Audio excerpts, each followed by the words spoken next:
Hello everyone. আজ evening স্ন্যাক্সে chicken patty বানালাম। এই রেসিপিটা সবার সাথে শেয়ার করার ইচ্ছে হলো। 200 থেকে 250 গ্রাম বোনলেস চিকেন নিলাম। চিকেনের টুকরোগুলোকে ভালোমতো ওয়াশ করে মিক্সার গ্রাইন্ডারের জারের মধ্যে নিয়েছি। এরপরে দুটো বড় বড় পেঁয়াজ কুচি ওর সাথে মিশিয়ে নিলাম। তারপরে দু টুকরো আদা, দুটো তিনটে রসুনের কোয়া। এটা মোটামুটি আন্দাজ মতোই আমি করেছি। আমি একটা লঙ্কা নিয়েছি, যারা একটু ঝাল পছন্দ করো তারা অন্তত 3-4টে লঙ্কা, কাঁচা লঙ্কা নিতেই পারো। তারপরে একটা ডিম ফাটিয়ে দিয়ে দিলাম। নেক্সট হচ্ছে দুটো ব্রেড টুকরো টুকরো করে এই পুরো জিনিসটার সাথে মিশিয়ে দিলাম। ব্রেড থাকলে না এর টেক্সচারটা খুব সুন্দর হয়। এরপরে একটা বড় টেবিল স্পুন সয়া সস মিশিয়ে দিলাম। নেক্সট হচ্ছে টমেটো সস, মোটামুটি আমি আন্দাজ মতোই নিয়েছি, এগুলো আমি কিছুই মেপে নিই না।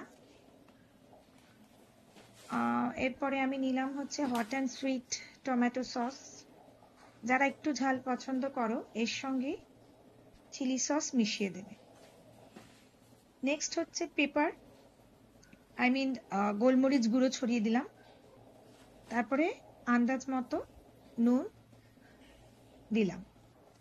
এরপরে জারটাকে আটকাবার আগে একটু ফ্রেশ ধনেপাতা কুচি ছড়িয়ে দিলাম।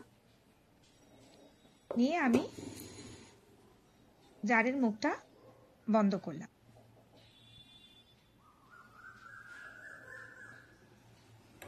গ্রাইন্ডারে পুরো মিশ্রণটাকে আমি ভালোভাবে মিক্স করে নিলাম।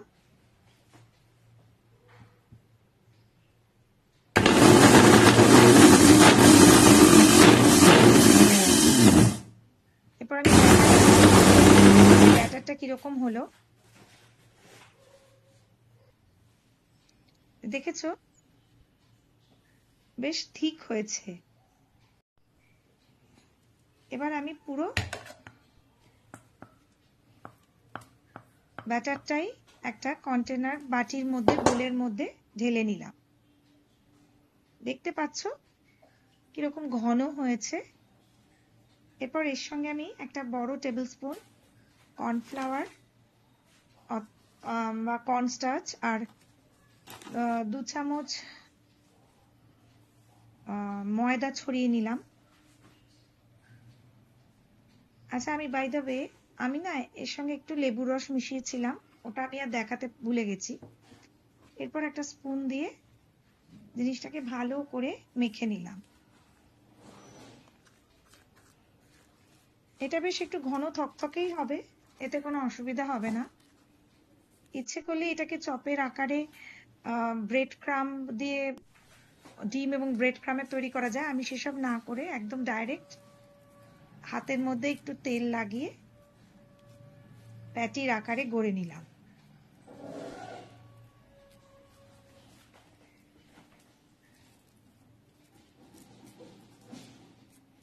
এরকম তৈরি করতে গেলে হাতের মধ্যে একটু লেগে গেলে আবার একটু হাতে তেল লাগিয়ে নেব।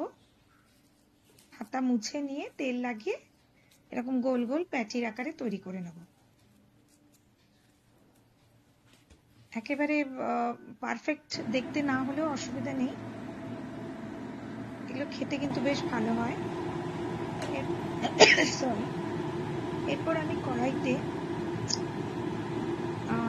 রিফাইন্ড অয়েল নিলাম। তেলটা আমি ভালো মতো গরম করে নিয়েছি। আঁচ বাড়িয়ে একদম ধোঁয়া ওঠা অবধি গরম করলাম।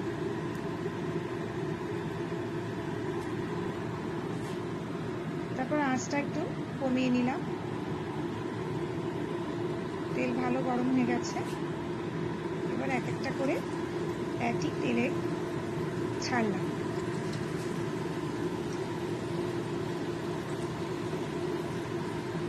এই সময় তেলটা একটু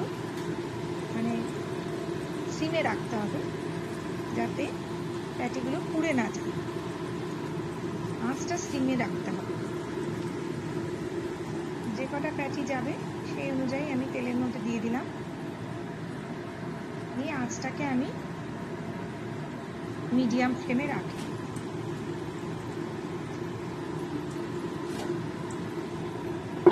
এবার একটু লিড দিয়ে চাপা দিয়ে রেখে দিলাম যাতে জিনিসটা একটু ভেতরটা ভালো মতো সেদ্ধ হয়ে যায়। তারপরে প্যাটিগুলোকে একটু নাড়াচাড়া করে নিলাম। এগুলো অনেক সময় গায়ে গায়ে লেগে যায়, একটু ছাড়িয়ে নিতে হবে।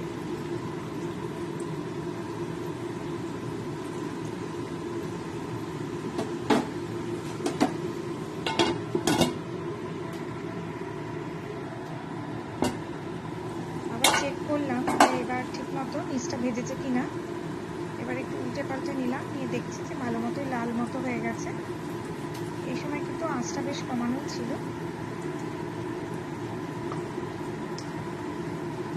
এটা মোটামুটি স্লো টু মিডিয়াম আঁচেই হবে, কখনোই হাই ফ্লেমে করবেন না, তাহলে পুড়ে যাওয়ার সম্ভাবনা আছে।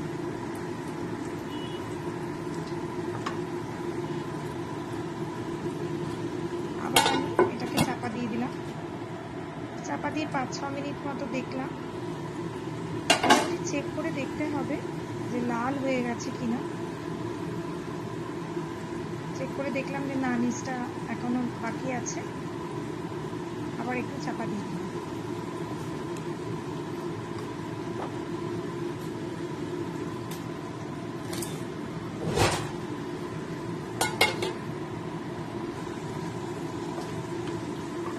চাপা তুলে দেখছি যে সব দিকই ভালো মতো ভেজে গেছে। এবার তেল থেকে একটু সরিয়ে রাখলাম। এগুলো একটা মজা হচ্ছে, এরা কিন্তু একদমই তেল টানে না। এবার ধীরে ধীরে সবকটাই প্লেটে তুলে নিলাম। একটা টিস্যু পেপার দিয়ে তার উপরে ভাজাগুলো রাখলাম।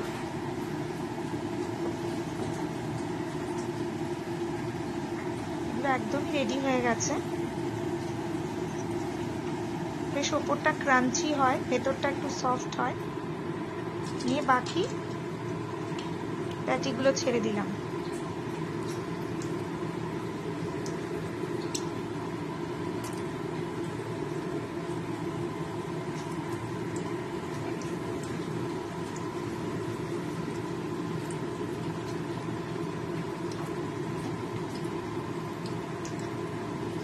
এটাকেও একটু স্পুন দিয়ে নাড়াচাড়া করে দিলাম।